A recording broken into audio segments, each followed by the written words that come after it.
With Oklahoma Attorney General Scott Pruitt set to take over the EPA, many are very concerned that the agency is going to be run by a man with close ties to the fossil fuel industry and who sued the EPA 13 times for over-regulating oil and gas. But what's not getting nearly as much coverage is the fact that some lawmakers want to eliminate the EPA altogether. Representative Matt Gaetz is one of them. You probably never heard of him. Hopefully you never will. But he's introduced the first draft of a bill calling for the agency's termination. So here to discuss legal ramifications of destroying the EPA is Farron Cousins, executive editor of the Trial Lawyer magazine.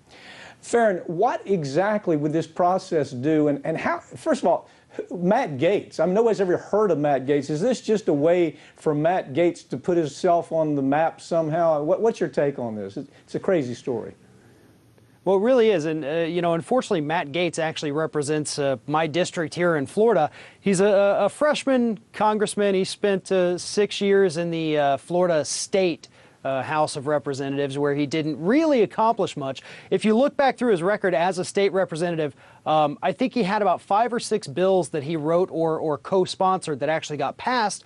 The rest of them died in committee. So finally, he makes it to the big leagues. He makes it to the U.S. House of Representatives, and he comes out of the gate with this bill that would literally abolish the Environmental Protection Agency, and instead of having a federal agency that oversees all environmental protections and environmental regulation enforcement, he wants to, I guess, give those powers to the states.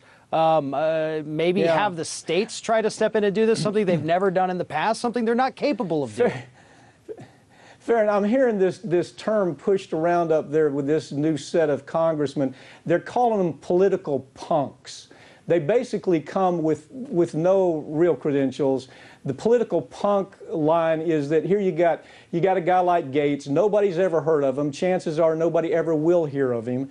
But this is his chance to kind of get on the screen. Aren't you seeing that across the board with a lot of these freshman Republicans coming through? Absolutely, and that's what they're trying to do, is they're trying to jump on the Trump anti-government, anti-establishment bandwagon. And what better way to do that for a freshman like Gaetz than to come out and say, let's start literally dismantling agencies within the federal government. Just this past Monday, Gaetz co-sponsored a piece of legislation to do away with the Department of Education. It's the slash and burn mentality of these Republican freshmen and young representatives, because they want people to see, look at me, look at what I'm trying to do, look that I'm trying to accomplish something.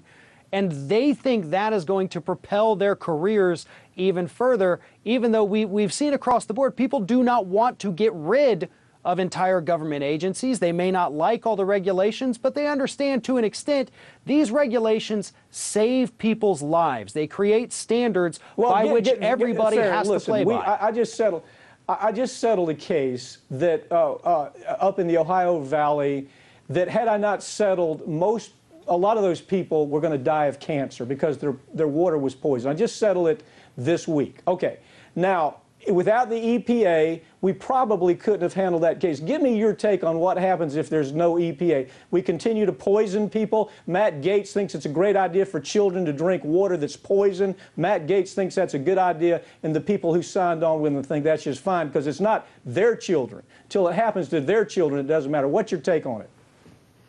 Well, I agree 100%. I mean, look, states and cities do not have the financial resources necessary to go out and test the water. They do not have the manpower to have somebody go out and test the water. That's why the federal government had to step in, create the EPA, issue the money out and send employees out and hire employees in cities and states across the country, so that we had someone out there protecting us, someone out there making sure that corporations were not just dumping toxins into rivers, basically what we saw with the DuPont case that you're referring to here. And so we have to have that because states cannot afford it. States across the country are already struggling, most of them Republican-led states, because they want to cut taxes, reduce government revenue, so they have no money to spend. Farron, you've been, over the years, you've written a lot about, I'm going to call them the new term that they're using up there is Republican political punks.